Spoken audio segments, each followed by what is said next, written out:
Hello and welcome back to the next video in the Granny Square Book Challenge series. We are now up to book and square number 8, and this book is The Other Bennet Sister by Janice Hadlow. Now, I'm not sure if you saw on the little picture of the front cover of the book, it was described as immersive and will delight Pride and Prejudice fans. And I have to say that I disagree with both of those things personally. For me, myself, I was not the biggest fan of this book, and I am a very big Pride and Prejudice fan. Just as a bit of background, I first read Pride and Prejudice when I was 12 years old. I didn't understand many of the words in it. I actually read it with a dictionary next to me, but I persevered. I read the whole thing. I really enjoyed it, and at the end I just started reading it again from the beginning, and I think I read it about 4 or 5 times in a row. The first time I read it basically until I didn't need the dictionary anymore, and I loved it so much, and it's remained one of my absolute favourite books. It's my comfort read. I go to it every time I'm stuck for what else I want to read at the minute, or I pretty much revisit it once a year, so I very much do enjoy the story, and I know the story pretty much off by heart. Now, I do understand that this might not be the case for all Pride and Prejudice fans. I'm just saying that for me personally, I was not the biggest fan of this take on the characters from Pride and Prejudice, in particular Charlotte. I thought Charlotte was portrayed in a really bad light in this book. She was just downright mean, and that might be what some people have taken from Pride and Prejudice about Charlotte, but that wasn't the take I had, so I found it quite jarring to suddenly have her portrayed in that way. And I think that is the issue for fans of Pride and Prejudice, to suddenly have someone else take over the characters and recharacterize them how they personally saw them. And I do feel like that might be an issue for more people than just me. I might be wrong. I haven't actually looked into any other reviews of this book. Don't get me wrong, there were good parts, and I will get on to the good parts. I just feel like I needed to rant a little bit first about what I didn't like about the book. So let's carry on.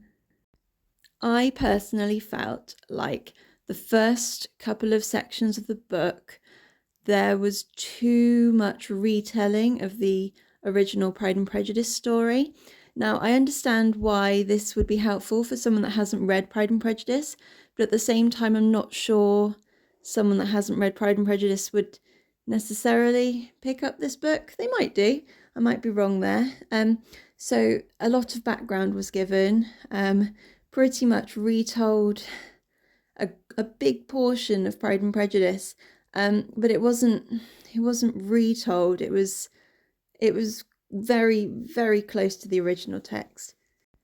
Now, for me personally, I feel like this could have been achieved just as well from having Mary have flashbacks to her previous interactions with other members of the family, which shaped her character later on.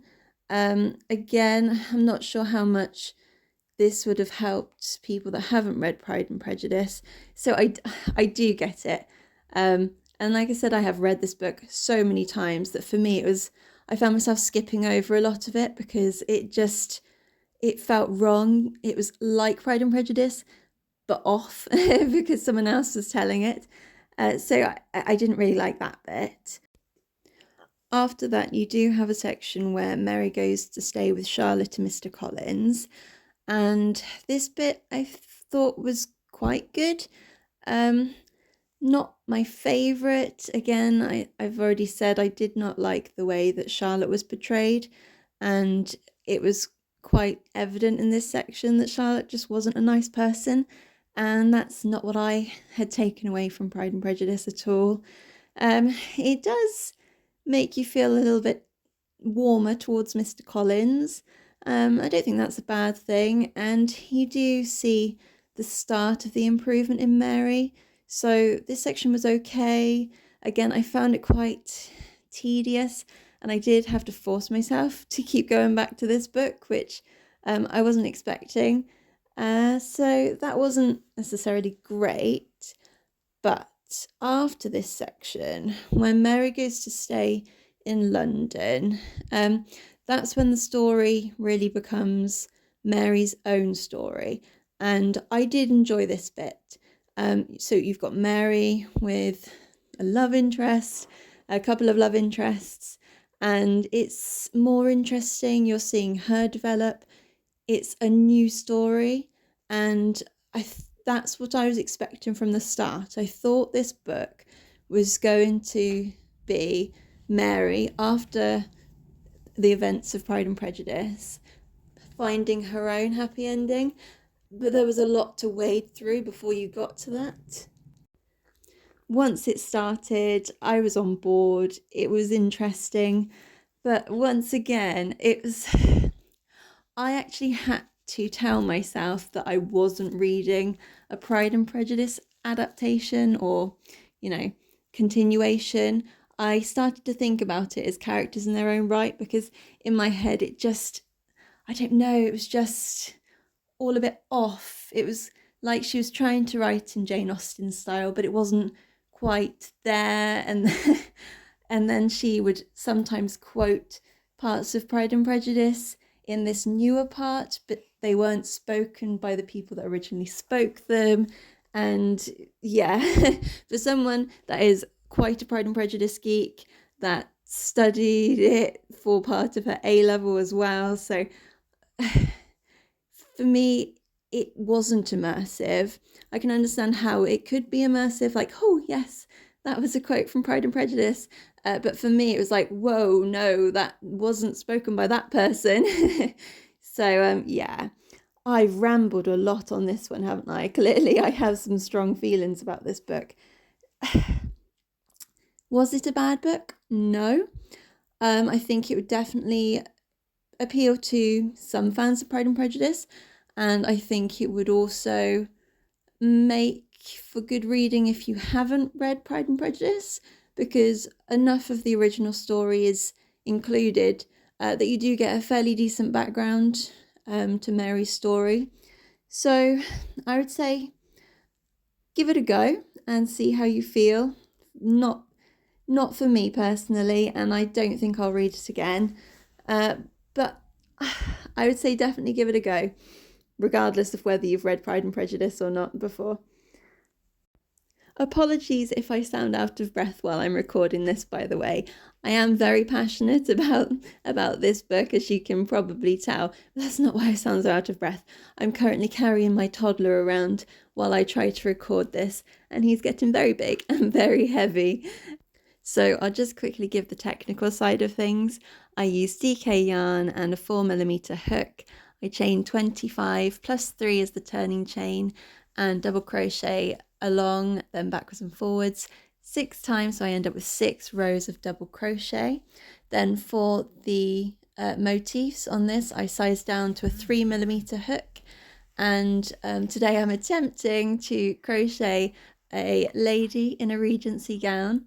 I'm not too happy with the outcome. I'd say I'm about as happy with the outcome as I was reading this book. So a mixed bag. Elements that I think are good, but overall could be better.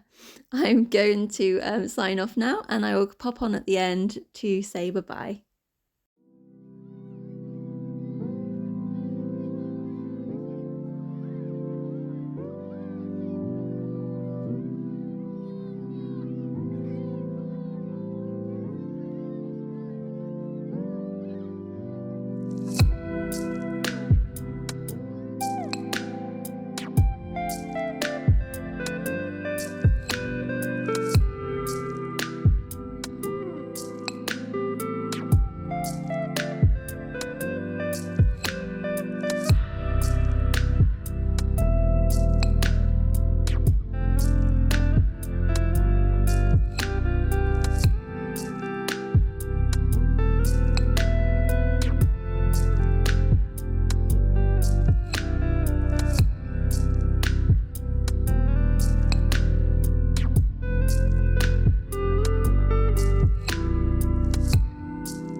And here is the finished square. I hope you like it, and I am sorry for ranting so much in this one.